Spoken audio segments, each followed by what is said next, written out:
Дали некој од кабинетот на председателката Силјановска-Давкова издавал државни тајни на странска служба? Обвинителството за гонење на организиран криминал и корупција води предистражна постапка, а МВР врши анализа на електронски доказен материјал.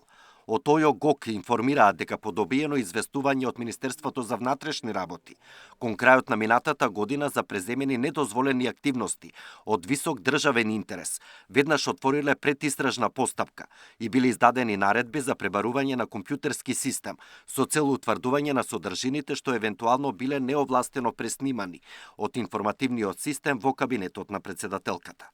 До обвинителството биле доставени 2 мобилни телефони одземени од пријавениот за вештачење, а оттаму побарале и обезбедување на копии од видеонадзорот, но од СОЗР добиле известување дека тоа било надлежност на МВР. До денес и покрај сериозноста на предметот, чувствителноста на околностите и значењето на навременото постапување, ОЈО ГОК нема добиено известување од МВР за резултатите од преземените дејствија, ниту за прибраните докази, велат од обвинителството. Од секторот за компјутерски криминал при МВР пак велат дека постапуваат по наредбите добиени од обвинителството. Во тек е анализа на сите електронски докази кои се екстрахирани од одземената опрема. Напоменуваме дека станува збор за поголема количина на електронски доказен материјал, за кој е потребен поголем временски период. Анализата е во завршна фаза и во наредниот период целокупниот доказен материјал ќе биде доставен до обвинителството, велат од МВР. Според премиерот, нема шпионска афера во кабинетот на председателката.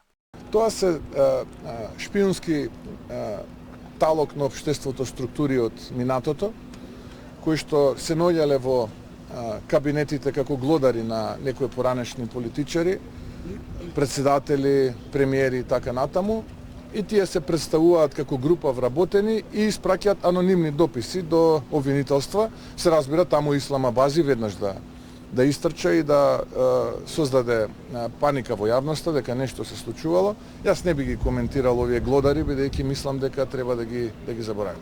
Според анонимната кривична пријава подпишана од група вработени во МВР, се сомничи IT администратор во кабинетот на председателката, кој наводно копирал, енкриптирал и складирал доверливи податоци и наводно бил поврзан со странска разузнавачка служба.